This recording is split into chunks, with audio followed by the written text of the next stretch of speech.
La Bible raconte une histoire merveilleuse sur l'émergence d'une nation bien connue. Il détaille leur création, leur progression, leur division et leur éventuelle captivité jusqu'à leur disparition. Bien que la Bible fasse état du retour du peuple juif dans sa patrie, il semble que les 10 tribus qui composaient le royaume d'Israël aient disparu des archives historiques. Tout au long de l'histoire d'Israël, de nombreux mystères ont surgi, mais le plus crucial d'entre eux tourne autour des 10 tribus perdues. Ce mystère a commencé en 722, avant JC, et demeure une énigme qui captive la curiosité de beaucoup, notamment au sein de la communauté juive. Pour commencer, donnons un aperçu de qui étaient ces 10 tribus. Nous commencerons par revisiter la promesse initiale donnée à Abraham par Dieu. Égé, je ferai de toi une grande nation et je te bénirai. Je rendrai ton nom grand et tu seras une bénédiction. Genèse, chapitre 12, verset 2. Cette promesse comportait plusieurs parties. Il engendrerait de nombreux enfants. Ses descendants gagneraient en renommée, recevraient la protection du Saint-Esprit et apporteraient la prospérité à tous. Le fils d'Abraham était Isaac et le fils d'Isaac était Jacob. Chacun d'eux partageait cette alliance. Jacob avait une famille nombreuse composée de 12 garçons et d'une fille. Ensemble, ils voyagent en Égypte. Parmi ces 12 garçons, 10 avaient des tribus nommées en leur honneur. Cependant, Joseph avait 2 tribus nommées d'après ses propres fils, Éphraïm et Manassé. Les noms de ces 12 tribus sont les suivants: Ruben, Siméon, Juda, Issachar, Zabulon, Benjamin, Dan, Nephtali, Gad, Asher, Éphraïm et Manassé. Après le leadership de Josué, qui fut le chef de la conquête de Canaan, les tribus se dispersèrent dans tout le pays. 2 de ces tribus, Juda et Benjamin, se sont installés à Jérusalem et dans les collines environnantes. Plus tard, après le règne du roi Salomon, les tribus furent divisées.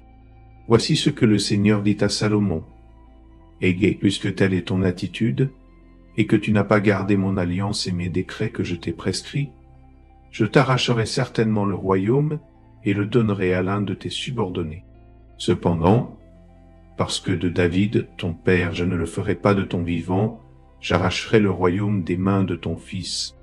1er Roi, chapitre 11, versets 11 à 12. Le prophète Ahija, le Silonite, déchire 12 morceaux de son manteau, puis en donne 10 à Jéroboam, en lui disant: Égé, prends-en 10 morceaux, car ainsi dit l'Éternel, le Dieu d'Israël. Je cueillerai le royaume de la main de Salomon, et je vous donnerai 10 tribus. Au 1er Roi, chapitre 8. La Bible décrit comment Jéroboam, fils de Nébat, dirigea l'établissement du royaume d'Israël et devint le premier roi du Royaume-Uni d'Israël. Cette histoire jette les bases de l'idée des 10 tribus.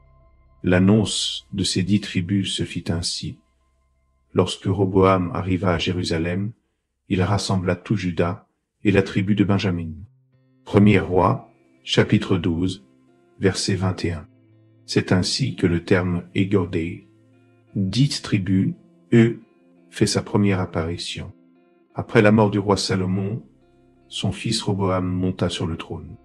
Cependant, les 10 tribus ont commencé une rébellion, conduisant à la division de leur royaume entre le royaume d'Israël et le royaume de Juda. L'ancien Royaume-Uni est désormais devenu 2 entités distinctes, le royaume d'Israël et le royaume de Juda. Dans le territoire septentrional d'Israël, 9 tribus possédaient des terres: Zabulon, Issachar, Aser, Nephtali, Dan, Manassé, Éphraïm, Ruben et Gad, ainsi qu'une partie des Lévites. Dans le royaume de Juda, 3 tribus résidaient: Juda, Benjamin et une partie des Lévites. Au fil du temps, en raison des transgressions du peuple israélite, 2 royaumes furent exilés. Bien qu'à des époques, et dans des lieux différents. Le royaume d'Israël a failli tomber en 772 avant J.C., lorsque le royaume assyrien, sous le commandement de Salmanasar, l'a conquis. La 9e année d'Osée, le roi d'Assyrie s'empara de Samarie et déporta les Israélites en Assyrie. Il les installa à Hala, à Gozan, sur le fleuve Habor et dans les villes des Mèdes. Deuxième roi, chapitre 17, verset 6. En 721, avant J.C., l'empire assyrien conquit le royaume d'Israël. Après cette conquête, les habitants, y compris les membres des 10 tribus, furent déplacés de force vers diverses parties de l'empire dans le cadre de la politique assyrienne. Les tribus ont connu un processus d'assimilation, se mélangeant avec différents groupes ethniques au sein de l'empire, mais certaines ont également fusionné avec les tribus de Juda et de Benjamin. Plus tard, en 586 avant J.C., Jérusalem tomba aux mains de Nabuchodonosor, roi de Babylone. Cet événement entraîna l'expulsion des habitants du royaume de Juda. Cependant, après la proclamation de Cyrus en 538 avant J.C., les Juifs du royaume de Juda, qui résidaient à Babylone, furent autorisés à retourner dans leur patrie et à participer à la construction du second temple. Cependant, le sort et le lieu où se trouvent les 10 tribus du royaume d'Israël restent entourés de mystères, comme l'atteste le livre d'Esdras. En 3 jours, tous les hommes de Juda et de Benjamin se rassemblèrent à Jérusalem, et le 20e jour du 9e mois, tout le peuple était assis sur la place devant la maison de Dieu, très affligé par la situation, et à cause de la pluie.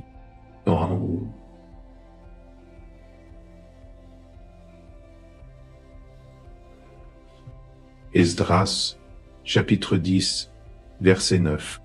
Le royaume d'Israël, qui constituait la majorité de la population, n'est pas revenu en Israël après son exil. Au lieu de cela, il semble qu'ils se soient assimilés et aient disparu dans les pays où ils ont déménagé. Le livre d'Esdras souligne que les 10 tribus ne revinrent pas avec les tribus de Juda et de Benjamin. Au chapitre 2 d'Esdras, le récit du retour de Juda au pays est tout à fait différent. Il est à noter qu'en plus des familles qui ont voyagé avec Zorobabel, certains individus du royaume d'Israël ont également émigré. Un commentateur suggère que les 10 tribus ne revinrent pas pendant le temps d'Esdras avec Juda et Benjamin. Lorsque les versets semblent indiquer l'arrivée de gens des 10 tribus, ce commentateur explique que même avant la destruction du royaume d'Israël, certains de ses habitants s'étaient déplacés vers le royaume de Juda. C'est pourquoi il se réfère à eux, pas les 10 tribus perdues. La plupart des commentateurs, analysant les versets du livre d'Ézéchiel, précisent que la référence à ceux qui sont revenus s'applique uniquement à la même génération qui a été exilée. Il existe plus de 50 théories sur la localisation des tribus, mais 2 théories centrales revêtent une importance particulière. La première preuve de la communauté Ben Israël en Inde vient avec l'arrivée de David le marchand, qui était le frère de l'éminent prêtre biblique Maïmonide. David s'est rendu en Inde il y a environ un millénaire pour faire du commerce. Dans une lettre qu'il a envoyée à Maïmonide, qui a ensuite été découverte dans les archives du Caire, David raconte sa rencontre avec une communauté connue sous le nom de Ben Israël. Après l'arrivée des Israélites en Inde, ils ont malheureusement perdu leur livre de prière et leur généalogie. Malgré cet échec, la communauté reste résolue dans sa foi. Ils récitaient quotidiennement la prière du Shema et observaient avec diligence des commandements importants, tels que la circoncision le 8e jour, le jeûne de Yom Kippour et l'observation du Shabbat. À Yom Kippour, les membres de la congrégation portaient des robes blanches, tandis que les jours de deuil, ils portaient des vêtements noirs. Ils ont enterré leurs proches dans ce qui est aujourd'hui le plus ancien cimetière en dehors d'Israël, situé en Inde. Cet ancien lieu de sépulture remonte à 2200 ans. La deuxième histoire raconte l'histoire d'Eldad Adani, un marchand qui vécut au Xe siècle. Il était impliqué dans le commerce qui l'a amené à plusieurs endroits. Lors d'un de ses voyages, il se retrouve en Europe. Alors qu'ils parcouraient différents pays, ils s'identifiaient fièrement comme membres de la tribu de Dan, qui résidait dans les villes de Cush, aux côtés des tribus de Nephtali, de Gad et d'Azer. Selon Eldad Adani, les lois religieuses qu'ils suivaient avaient été transmises de génération en génération depuis l'époque de Josué. C'était leur façon de pratiquer leur foi. Au fil du temps, la mystérieuse disparition des 10 tribus a suscité des interrogations et des espoirs de redécouvrir leurs descendants et de les réunir à leur peuple. Cela rappelle le retour de certains enfants du royaume de Juda à Sion après la chute du royaume babylonien. Alors qu'est-il arrivé à ces 10 tribus? Où ont-ils voyagé? Et quelle destination les attendait?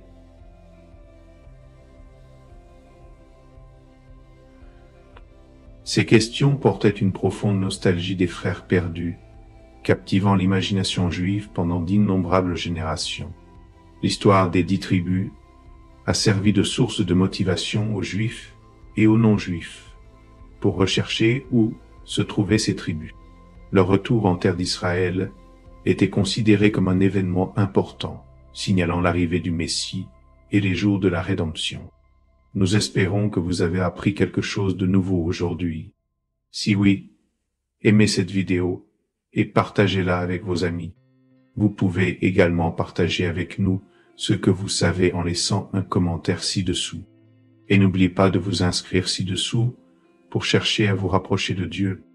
Merci beaucoup, que Dieu vous bénisse et à la prochaine fois.